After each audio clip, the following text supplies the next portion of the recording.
Les textes liturgiques du dimanche 9 juin 2024. Première lecture.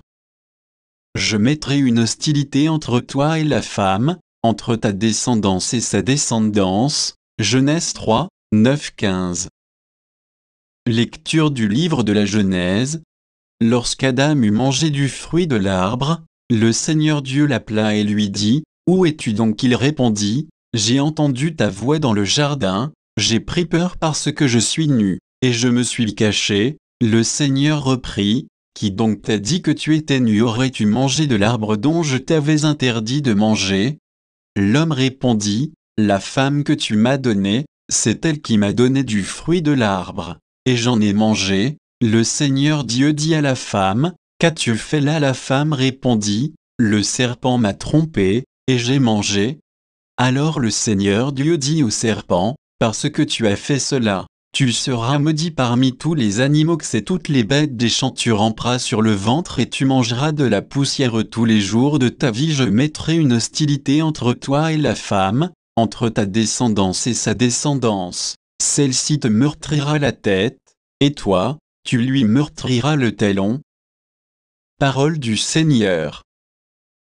Psaume 129, 130, 1, 2, 3, 4, 5, 6 AB, 7 BC 8. Des profondeurs je crie vers toi, Seigneur, Seigneur, écoute mon appel, que ton oreille se fasse attentive au cri de ma prière. Si tu retiens les fautes, Seigneur, Seigneur, qui subsistera? Mais près de toi se trouve le pardon pour que l'homme te craigne. J'espère le Seigneur de toute mon âme, je l'espère, et j'attends sa parole. Mon âme attend le Seigneur plus qu'un veilleur ne guette l'aurore. Oui, près du Seigneur est l'amour, près de lui abonde le rachat. C'est lui qui rachètera Israël de toutes ses fautes. Deuxième lecture. Nous croyons, et c'est pourquoi nous parlons. 2 Corinthiens 4, 13-5, 1. Lecture de la deuxième lettre de saint Paul apôtre aux Corinthiens. Frères, l'Écriture dit : J'y ai cru, c'est pourquoi j'ai parlé, et nous aussi, qui avons le même esprit de foi, nous croyons, et c'est pourquoi nous parlons, car, nous le savons, celui qui a ressuscité le Seigneur Jésus nous ressuscitera, nous aussi, avec Jésus, et il nous placera près de lui avec vous. Et tout cela, c'est pour vous, afin que la grâce, plus largement répandue dans un plus grand nombre, fasse abonder l'action de grâce pour la gloire de Dieu. C'est pourquoi nous ne perdons pas courage, et même si en nous l'homme extérieur va vers sa ruine, l'homme intérieur se renouvelle de jour en jour, car notre détresse du moment présent est légère par rapport au poids vraiment incomparable de gloire éternelle qu'elle produit pour nous.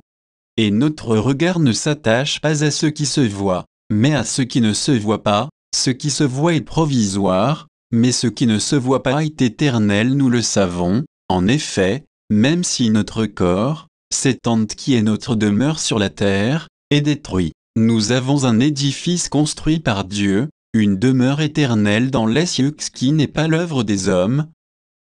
Parole du Seigneur. Évangile. C'en est fini de Satan. Marc 3, 20-35. Évangile de Jésus-Christ selon saint Marc. En ce temps-là, Jésus revint à la maison, où de nouveau la foule se rassembla, si bien qu'il n'était même pas possible de manger. Les gens de chez lui, l'apprenant, vinrent pour se saisir de lui, car ils affirmaient, il a perdu la tête.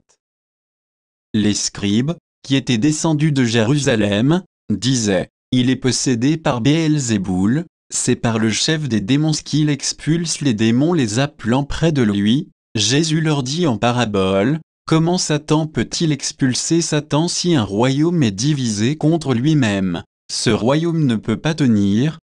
Si les gens d'une même maison se divisent entre eux, ces gens ne pourront pas tenir. Si Satan s'est dressé contre lui-même, s'il est divisé, il ne peut pas tenir.